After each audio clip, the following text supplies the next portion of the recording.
O que o Felipe deve estar falando é o seguinte, que o Daniel tem um lance muito interessante com o Daniel. Nabucodonosor veio em 605 a.C., cercou Jerusalém, depois em 587 ele destruiu o templo, e nessas vindas ele levou muito judeu cativo para a Babilônia. Né? Levou muito judeu cativo para a Babilônia. E levou um jovem chamado Daniel. E ali a Bíblia fala que o rei teve um sonho, e ele ficou confuso com o sonho. Daniel foi lá, interpretou o sonho do rei e falou: olha, rei, Deus deu esse sonho para você para mostrar o que vai acontecer no futuro da humanidade.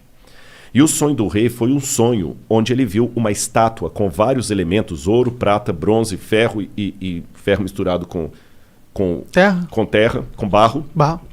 Se eu tivesse uma Bíblia aqui, eu teria, mas ficou no carro. Mas tudo bem, eu vou citando aqui.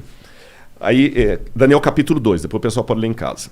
E ele falou assim, o rei falou, foi isso que eu sonhei. Ele falou, pois é, rei, agora eu vou te revelar o sonho. A cabeça de ouro é o teu reino. E o seu reino vai passar. Vai vir um outro reino, que Daniel vai revelar no capítulo 7, chamado Medo-Pérsia, que vai dominar depois o seu. Depois vai vir um outro reino, chamado Grécia. Isso está no capítulo 7. Depois da Grécia vai vir um outro reino. Mas não está na Bíblia assim nominalmente, tá? A Grécia, a Medo-Pérsia e a Babilônia estão. Só dali para diante que não está.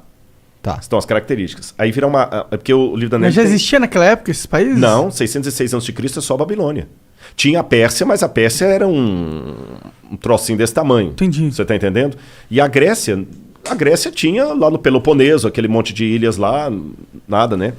E o detalhe, um parênteses aqui, que isso aconteceu no capítulo 2 de Daniel. Mas depois no capítulo 7, Deus dá uma visão ao profeta Daniel com essa mesma história, mas com mais detalhes.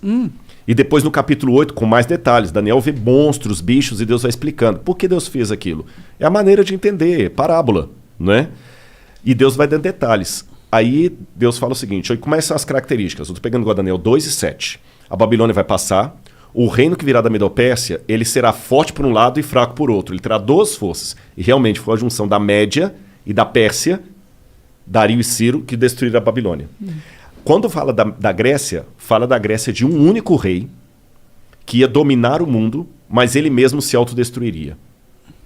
E quando ele se autodestruísse, na sua força quebrou-se-lhe o poder, 4 reis iam surgir dele.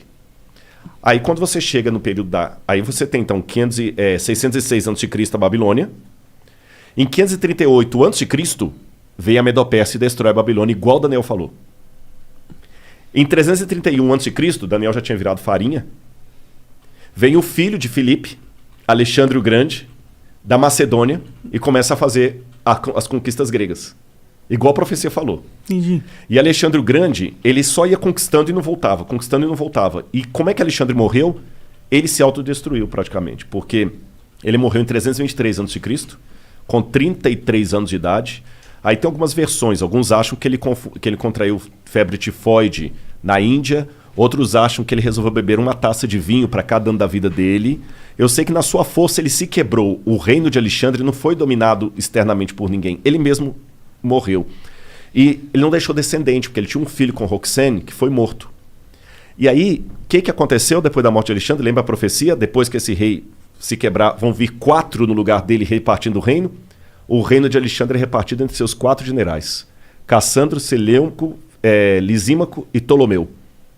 Igualzinho a profecia falou, e Daniel já tinha virado farinha aí. Daniel é 606. Estou falando em 331 a.C. Traz para frente.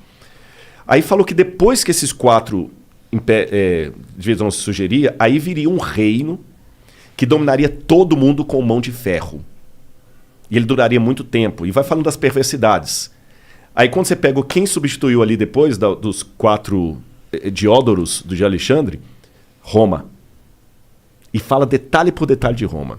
Aí quando fala dos pés em ferro com barro, fala o seguinte, esse último reino será o último reino da Terra. Ele não será um reino mundial como os anteriores. Assim como ele tinha uma parte em ferro e uma parte em barro, esse reino será um reino dividido entre nações, onde ele terá, por um lado, a força do ferro, por outro lado, a fraqueza do barro. Durante muito tempo, essas nações tentarão se unir por acordos, contratos e casamentos. Mas assim como o ferro não se mistura com o barro, eles não se unirão. Aí quando você continua estudando a história geral, o que acontece em 476 d.C.? Cai o Império Ocidental Romano, e ele é dividido entre as tribos bárbaras, que atacaram Roma e que viraram os países da Europa Ocidental hoje. Que durante toda a história da Europa ficou fazendo o quê? Tentando se unir. Através de casamento, por exemplo. Dom Pedro I era filho de Carlota Joaquina. A esposa dele era princesa da Áustria. Tá certo?